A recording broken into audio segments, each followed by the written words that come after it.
Today's headline dealer is friend of the show, comedian Bobby Sauce. Bobby, are you ready? Ready. Let's do it.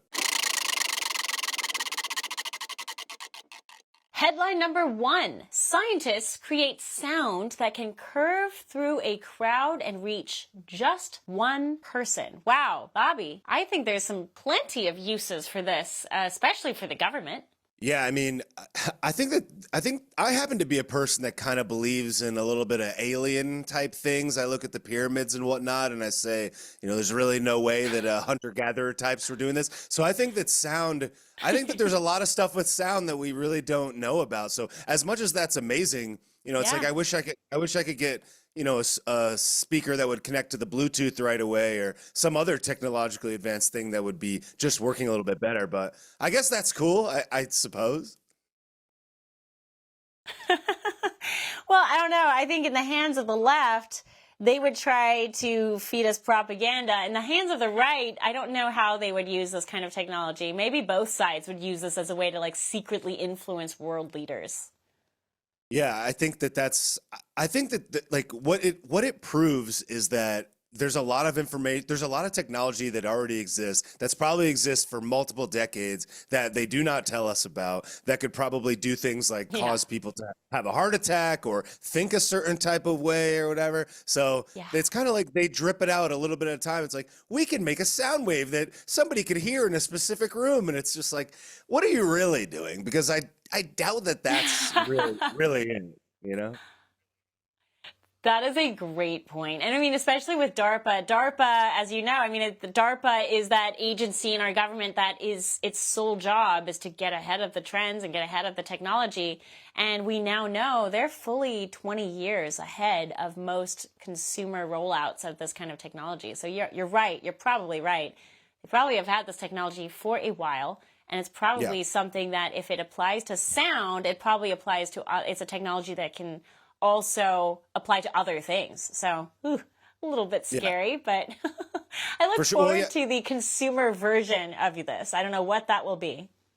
Yeah, well, the thing about, I know years ago they talked about sound weapons, and I know that they've actually used those in real life applications to dissipate crowds and stop people from rioting and whatnot, where they can focus a sound wave directly at you and basically cause you to scramble out of that area. And that's existed and been popularized for a while. So it's like, as cool as this article is, it's like, futurism. It kind of says in the article, they can only do it from 3 feet away. And it's like, I know that they've been using these sound cannons from a lot further than that for quite some time. So it's like, is this really that innovative? I don't know. We'll have to wade through the headlines, and I think our inner skeptic is going to be, in a healthy place when we find out what they're really doing with this stuff. Headline number 2, Attorney General Pam Bondi directs prosecutors to seek the death penalty for Luigi Mangione. Oh my, I think a lot of liberal socialists on TikTok are going to be crying over this headline. The fact that people can sympathize with this really just goes to show how difficult it is to reach somebody that aligns with kind of leftist ideals sometimes. Because it's like, there's no amount of thing really that I could think of that any person on the right or on the left could do that I would be like, yeah, let's celebrate the guy that just murdered the guy. And it's like, on top of all that, this is the CEO of a company. It's not an individual. It's not like an individual that decided to do some medical procedure. It's a person that sits at the top of an organization that the next CEO would ultimately make similar, if not the exact same decisions. So it's like, there could not be a more black and white assassination ever. And the thing is caught on video. The fact that people actually will sympathize with this guy or think that he deserves anything less than this is kind of sad to me that we've really come that far. It'd be kind of crazy to think that that's your father or your husband, and it's like, I don't like the company he works for. Let's just murder him. Let's just celebrate it that he got murdered and not care about it. It's sad, honestly. Do you think we really have the full story on Mangione and why he did it? No, I don't, because there's a couple things.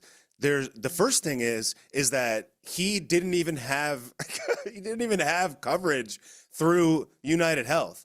So that wasn't even his provider. That's number one. Number two, the fact that he got caught in such an obvious way. It's like he got caught at a McDonald's in a public place during a manhunt with a ransom note with the weapon that he used, and he did it in a place that was clearly on video. I just think that there's a lot of it that doesn't add up, and you can add that to the list of absolutely outrageous stories that conspiracy theorists drool over. It's just like, for example, how did you let the president of the United States get hit from a rooftop from the exact vantage point that would be necessary for a sniper? And then here we are all this time from then, and we don't know anything about that guy. So I just think that there's a lot of lying going on. I wish we were doing less on sound bending and a little bit more on proving what is obvious that all of us can see.